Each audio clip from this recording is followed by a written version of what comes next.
Junior NTR ఫ్లెక్సీలు తొలగించేశారు.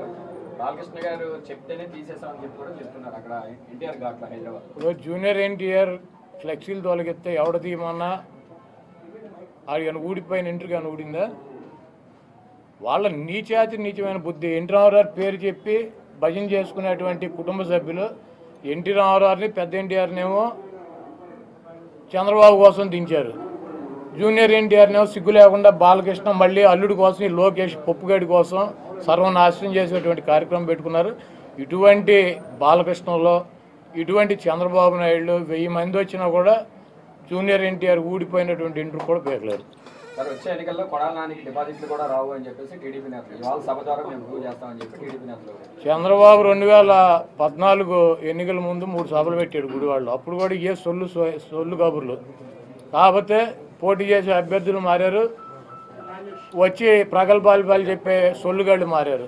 2019 ఎన్నికల్లో కూడా కొడాల నానికి డిపాజిట్ లేకుండా చేస్తానని 3 మీటింగులు పెట్టి ఇటువంటి సొల్లు కబుర్లు ఈ సొల్లు నా కొడుకులు సొల్లు పోరానని చెప్పారు. మళ్ళీ 2024 వచ్చింది, మళ్ళీ అభ్యర్థులు మారారు, మళ్ళీ మాట్లాడేవాళ్ళు మారారు.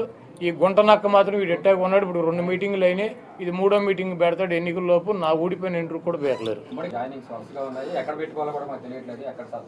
ఎక్కడో పెట్టుకోమనండి. బాబు కొడుకులు ఇద్దరు పుస్తకాలు పెట్టుకుంటారు కదా, ఎర్ర బుక్కులు, అక్కడ పెట్టుకోమనండి.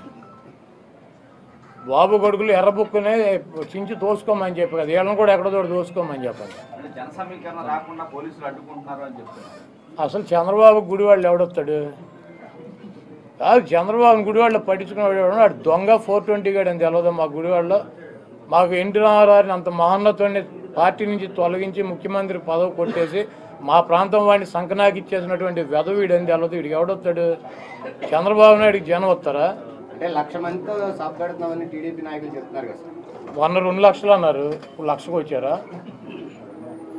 కాదు, మొన్న వాళ్ళే పార్టీ మీటింగ్ పెట్టి 2 లక్షల మంది జనం అన్నారు, ఇప్పుడు 1,00,000కు వచ్చారా? అక్కడ తీసుకున్న ల్యాండ్ ఎంత చూసారా మీరు?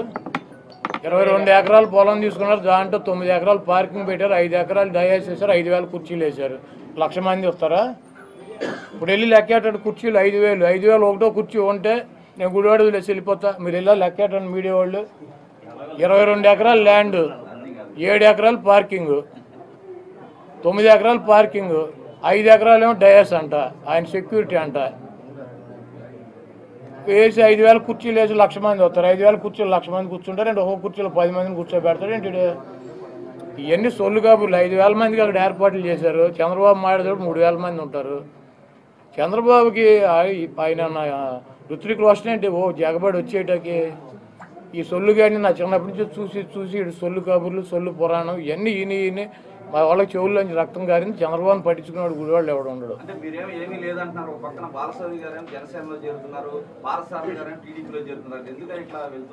జగన్మోహన్ రెడ్డి గారు నిన్ను టీవీలో, నువ్వే టీవీ 10 టీవీ, నిన్ను తీసేస్తే నువ్వు ఎక్కడ చేరుతావు? ఏదో ఛానల్ చేరవా? ఇంటికాడ కూర్చుంటావా? ఆయన వేరే చోటుకి వెళ్ళమని వెళ్ళారు, ఆయన చెబుతున్నాడు కదా.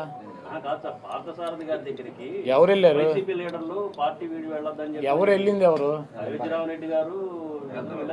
నేను కూడా వెళ్ళా. ఎందుకన్నా మనందరం కలిసి ఉన్నాం కదా, కలిసి ప్రయాణం చేద్దామని చెప్పి. అవునయ్యా, ఆయన తీసేసాడు, మేము ఉండమని అడుగుతాం. పీకేసేది మేం కాదు కదా. కలిసి ఉందాము అన్ని చోట్ల, ఇప్పుడు దాకా కలిసి ఉన్నాం కదా, కలిసి ఉందాం, తొందరపాటు మాకు చోటాకి వెళ్తాం. మరి ఎవరు వెళ్తారు? కాదు, ఎవరు వెళ్తారు? జగన్మోహన్ రెడ్డి గారు సీట్ ఇస్తానంటే నాకు వద్దు, జనసేన తెలుగుదేశం మా జలదు ఏ పార్టీకి వస్తే సీట్ ఆ పార్టీలో చేరుతామని చెప్పి వెళ్ళేవాళ్ళు ఎవడు ఉన్నాడా? కాదు, జగన్మోహన్ రెడ్డి గారు పీకేసిన వాళ్ళు తప్పించి పక్కన పెట్టిన వాళ్ళు తప్పించి ఎవరు వెళ్ళారు చెప్పండి, వాడి పేరు చెప్పండి. జగన్మోహన్ రెడ్డి గారు నేను సీట్ ఇవ్వను, నీకు బాగాలేదు అని చెప్పి